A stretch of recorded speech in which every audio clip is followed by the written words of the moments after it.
राहुल शर्मा जी, राधे राधे। झांसी से। राधा वल्लभ श्री हरिवंश महाराज जी, आपके चरणों में दंडवत प्रणाम। गुरुदेव, जब से आपके श्री वचनों से राधा नाम के नाम की महिमा जानी है, तब से नाम जाप और अंतःकरण से नाम स्मरण करता रहता हूँ। परंतु गुरुदेव, जब भी मैं नाम जाप करता हूँ तो मन में भय सा बना रहता है कि मेरा राधा नाम की महिमा को जानने में मेरे जीवन के 30 वर्ष व्यर्थ चले गए। पर अब जब जाना कि राधा नाम की महिमा कितनी अनंत है, तो हमेशा एक भय मन में बना रहता है कि ये शरीर कभी भी छूट जाएगा और उसके साथ साथ ये राधा नाम भी भूल जाऊंगा। मुझे राधा रानी चाहे नर्क भेजें या स्वर्ग। नहीं नहीं नहीं नहीं, शरीर छूटने के बाद राधा नाम उनका भूलता है जिसने नाम को लिया ही नहीं है, नाम को अपना धन नहीं माना है। जब आप इतना प्यार नाम से करते हैं तो इससे कई गुना नाम आपसे प्यार करता है, तभी आपके अंदर ये प्यार आया है। ये हर समय रहता है, सिद्ध भाव देह में भी ये रहता है, कभी नाम नहीं छूटता। मैं आपसे क्षमा भी मांगना चाहता हूँ, क्योंकि जब इसलिए क्षमा मांगी, आप मेरे सोशल मीडिया से मैंने आपको जाना। जब प्रथम बार आपका मैंने वीडियो देखा तो ये कहकर मैंने वीडियो हटाया था कि क्या ढोंग है ये। और फिर उसके बाद का मुझे बिल्कुल, देखो बच्चा, ये तुम्हारी बात नहीं है, ये लाखों नौजवानों की बात है। आज सीरियल ऐसे बन रहे हैं, कल ऐसी कुछ बातें हुई हैं समाज में, ऐसा परोसा जाता है संतों को।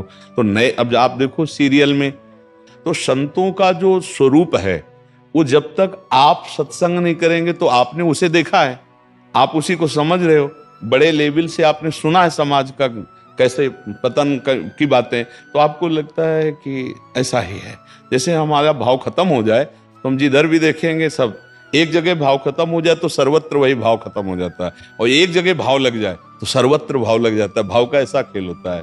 गुरुजी मैं पहली बार वृंदावन आया हूँ। इससे पहले सीधी राधा रानी ने बुलाया था और दूसरी बार ये वृंदावन आया। इससे पहले मैं कभी नहीं आया।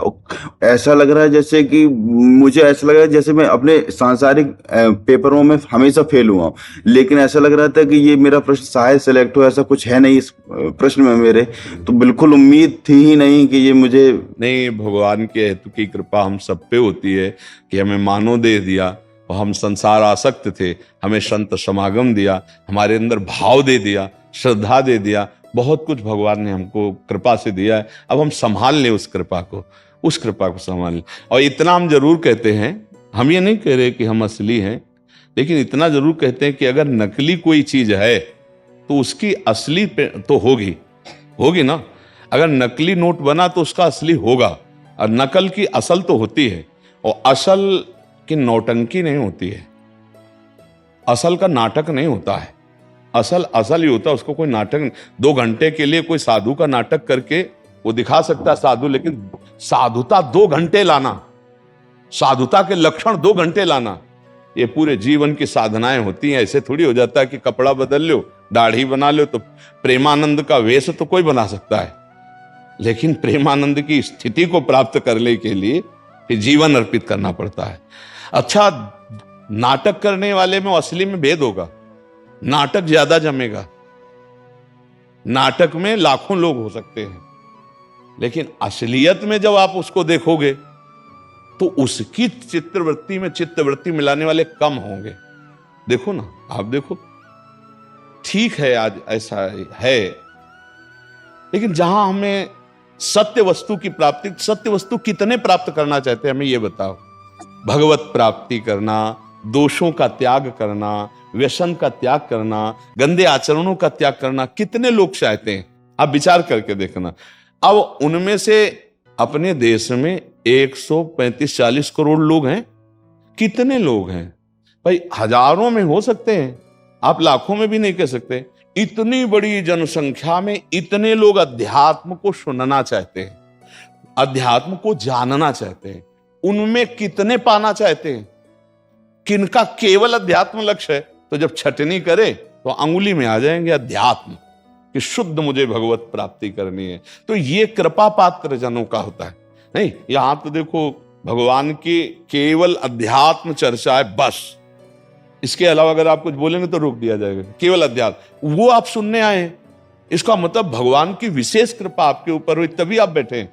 नया लड्डू पूड़ी मिलेंगे, नया कोई जंतुर मिलेगा, नया भस्म मिलेगी, और इस तरह की बातें करने वाले को डांट मिलेगी, यहां से बाहर कर दिया जाएगा। अब ऐसी जगह तुम बैठ के सुनना चाहते हो, भगवान की कृपा सिर्फ है। तो इतने कौन कृपा पात्र, कितने कृपा पात्र हैं? बिरला कोई कृपा पात्र बनता है।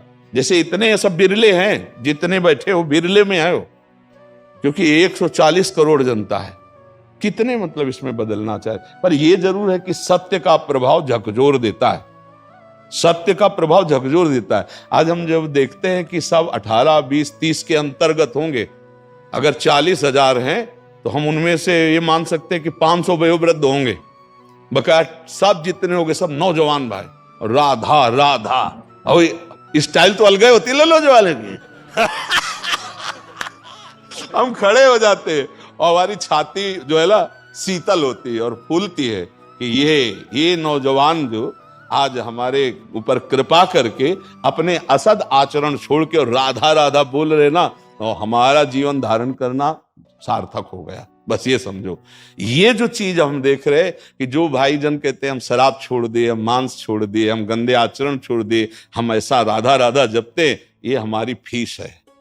ये हमारे जीवन की फीस है कि आप सुखी, आप आनंदित, आप धर्म से चल रहे हो, तो हमारा साधु वेश धारण करना, हमारा बोलना सार्थक हो गया। इससे बड़ी कोई फीस आप हमें नहीं दे सकते। आपका जीवन आनंदित हो, आपका जीवन परिवर्तित हो, तो यही सुख मिलता है। तो आपकी तरह तो लाखों की भावना पहले ऐसे ही होती है।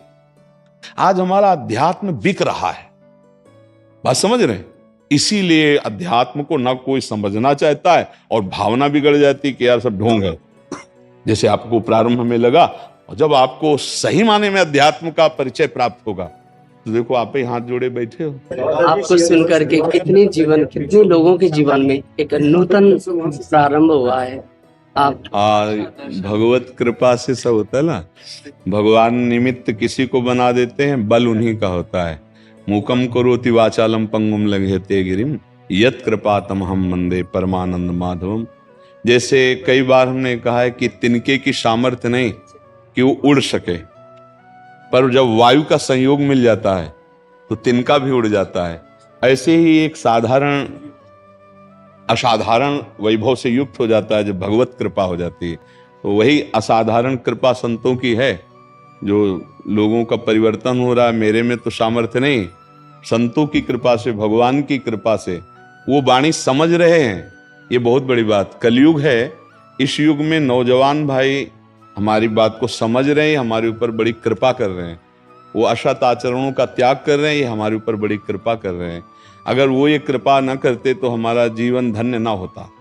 हम अपने मुख से अपने जीवन को धन्य तभी कह सकते हैं जब हमारी समाज में सुधार शुरू हो जाए, हमारी समाज की भावनाएं बदलने लगे, धर्म को समझने लगे, तो हमारा बाबा जी बनना, हमारा साधना करना, हमारा भजन करना सार्थक हुआ। हमारा कल्याण ये तो कोई खास बात नहीं। हमारे को निमित्त बनाकर भगवान यदि इनका कल्याण कर रहे तो यही हमारे जीवन की सार्थकता हो जाती है। ऐसा लगता है कि अब शरीर कभी भी छूट जाए उसका कोई बात, लेकिन अगर एक भी जीव सत्य मार्ग में चलने लगा तो हमारा साधु वेश धारण करना सार्थक हो गया। सब संतों का यही भाव होता है, सर्वे भवन्तु सुखिना सर्वे सन्तु निरामया। जो संत हैं सर्वे भवन्तु सुखिना, सब सुखी रहें। अगर ये भाव नहीं है तो फिर संत भाव नहीं है। संत का भाव ही है सर्वे भवन्तु सुखिना सर्वे सन्तु निरामया सर्वे भद्राणि पश्यन्तु माँ कश्चित् दुख भाग भवेत्। कभी किसी को दुख ना पहुंचे, सबका दुख मेरे को प्राप्त हो जाए, सब सुखी हो जाए। ऐसा प्रायः सब महात्माओं का, जो बड़े बड़े संत हुए, दूसरों के प्रारब्ध को ले लिया और चुपचाप भोग लिया, उसको स्वस्थ कर दिया। जाओ भगवान का भजन करो, तुम्हारा मंगल हो। ऐसे संतों की भाव, ये सब भागवती कृपा से होता है भगवान की।